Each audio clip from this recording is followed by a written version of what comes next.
If you can boil water, you can make pasta, and that's just one of the many reasons it is ranked among the most popular foods in the world for thousands of years. But where did it all start? When did the first human beings sing "Pass the pasta" to their friends and neighbors? The answer is a little more complicated than you may expect. So today, we're twirling up the history of pasta.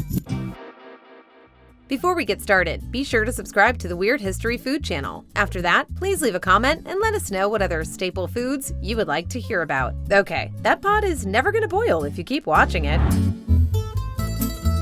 According to the Encyclopedia Britannica, pasta is any of several starchy food preparations made from semolina, the granular product obtained from the endosperm of a type of wheat called durum. But for those of you who prefer a definition that doesn't include the word sperm, pasta is food made from sheets of unleavened wheat dough cut into any number of shapes. Sometimes fun little Shrek ones. That dough, at its most basic, is made from water and semolina flour, although eggs are often added to the mixture to enhance the color and richness. Similarly, juices from vegetables like tomatoes, carrots, and spinach can also be mixed in to affect the color and taste. Broadly speaking, pasta is divided into two categories: dry and fresh. Dry pasta is the stuff you get in boxes at the grocery store. Fresh pasta is traditionally made from fresh ingredients, by hand, or with simple machines. These days, you can find manufactured, pre-packaged, fresh pasta at the supermarket, and that's progress. Pasta can be boiled or baked, and traditional Italian cooking divides pasta recipes into three distinct categories: pasta asciutta, which is pasta served on its own with a sauce; pasta in brodo, which is pasta cooked into a soup; and pasta al forno, in which the pasta is part of a larger dish that is then baked in an oven. Italian pasta is similar to Chinese noodles, but while many use the words pasta and noodles interchangeably, they're not actually the same thing.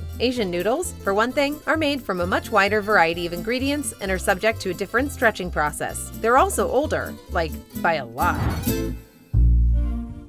Pasta is a food prepared using a specific process. It doesn't grow out of the ground or fall from trees, which means someone had to invent it. Unfortunately, nobody in history was named Mikey Pasta, so tracking down its creator isn't that simple. The first difficulty in tracing pasta's lineage is that pasta dough is made from some fairly ubiquitous ingredients that have all been well known for centuries. Consequently, some pasta recipes are nearly impossible to differentiate from other ancient dishes that use the same ingredients. Also, the Italian word pasta simply means paste, and it could be used interchangeably to refer to other types of dough, which isn't making things any easier. Another problem is that the history of pasta isn't nearly as well documented as you'd think, considering how it's one of the most popular foods ever. That's partly due to how long ago it was invented, but it's also because pasta has long been seen as a sort of peasant food, or food of the common people, and therefore not worth writing about. Aw, not even mac and cheese? Bunch of ancient jerks. What we do know suggests that Italian pasta is probably a descendant of Asian noodles. The earliest evidence for noodles comes from China, and archaeologists believe a simple variety made from rice or wheat flour at least as far back as the Shang dynasty, which lasted from 1700 to 1100 BCE. One popular legend holds that Chinese noodles were introduced to Italy in the 13th century by Marco Polo, the guy who invented that game kids love to play in swimming pools. But while noodles did become popular in various parts of Italy around that time, there's no evidence Polo was the guy responsible. In fact, there are clear historical references to pasta in Italy prior to his trip. Also, an Olive Garden receipt was discovered in his belongings. So when did Westerners start eating noodles? Well, Italians like to believe they invented noodles themselves, and some claim that the Etruscans were eating them as early as the 4th century BCE, which is a possibility. North Africans started eating the vaguely similar couscous around that same time.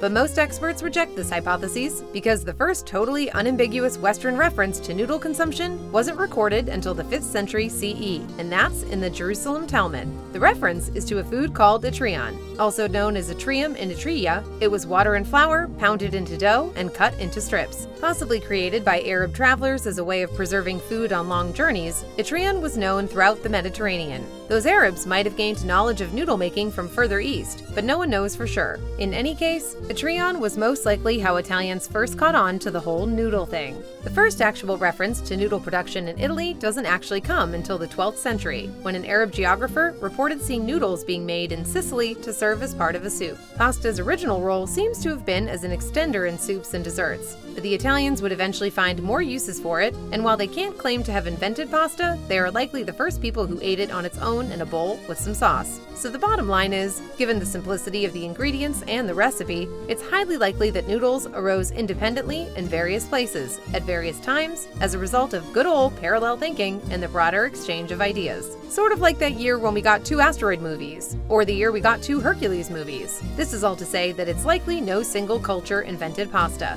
But if you want to know who did it first, the historical evidence points to China. Sorry, Mikey Pasta. So if pasta actually has a rich multicultural history, why is it so heavily associated with Italy? Well, thanks to its versatility, its affordability, and its long shelf life, pasta slowly became a staple of Italian culture after that surge of popularity in the 13th century. And like the rest of Italian culture, it flourished during the Renaissance. The Italian climate was also ideal for growing vegetables and a wide variety of herbs, which lent itself to the development of a wide variety of pasta dishes and sauces, including tomato sauce, which is now considered the standard. Pasta became increasingly associated with Italy throughout Europe, and it would be Spanish settlers who would first bring it to the New World. Thomas Jefferson, who turns out was a real guy and not just a character in Hamilton, would become pasta's first big booster in America. He tried something he described as macaroni while on a trip to France and then came back to the States with a huge supply so he could make all his friends try it. Yeah, he was that guy. Nonetheless, pasta wouldn't really catch on in the US until a wave of Italian immigrants arrived in the 19th century and showed everyone how it was supposed to be done.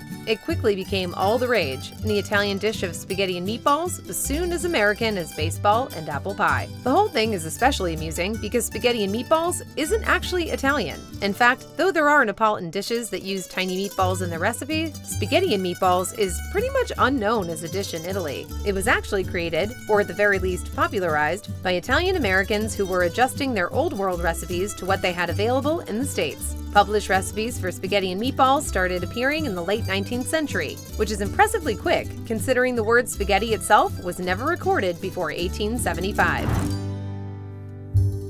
They say variety is the spice of life, so unless you're one of those people who hate metaphorical spices, then you probably like pasta. One of its most unique characteristics is the jaw-dropping array of shapes and styles that it comes in. By some estimates, there are over 300 known shapes of pasta that are called by over 1,300 different names. Almost as many different names as the characters in a single Game of Thrones novel. For starters, there are the classic skinny strands. This type of pasta, which is fantastic for creating romantic moments between adorable cartoon dogs, is widely referred to by the catch-all spaghetti. That's Italian for little twine. But the truth is, Italians actually have a unique name for all the strands of different widths. You've likely seen these on the shelves in your supermarket, and they include varieties like capellini, fettuccine, and bucatini, among many others. The different thicknesses are more than just cosmetic, and often entail different cooking times, preparation methods, and serving practices. For example, conventional wisdom holds that the thicker the pasta you're using, the thicker the sauce should be. So when it comes to strands, use light sauce or oil with the angel hair, but use the thick stuff with the spaghettoni. Ribbon pastas, like fettuccine, tagliarini, and pappardelle, are long, flat strands. They come in a similar variety of thicknesses and also work in a similarly wide array of dishes. Linguine, for example, famously goes well with everything from vegetables to seafood. And that versatility almost makes up for the fact that its name is Italian for little tongues. But it ain't all strands and ribbons. Plenty of pastas are short and skinny, such as the disturbingly named strozzapreti, which is Italian for pre-strangler. Nobody is sure exactly how it got that name, but the most entertaining theory is that these short, skinny noodles, which kind of look like pasta worms, are so good that gluttonous priests would gorge themselves on them until they choked, kind of like the opening of Seven. Strozzapreti, as well as the similar but shorter casarecce, are actually made by twisting two strands around each other. That twist allegedly creates a channel that can hold sauce, making these shapes perfect for thick sauces. Speaking of which, thanks to mac and cheese, we're all familiar with pasta shells. They come in the increasingly large conchiette and conchile, and the reason they're standard for mac and cheese is because they go well with rich, creamy sauces. Of course, pasta also comes in twists, scoops, bow ties, sheets, wheels, granular shapes, and SpongeBob. There is truly a pasta for every occasion.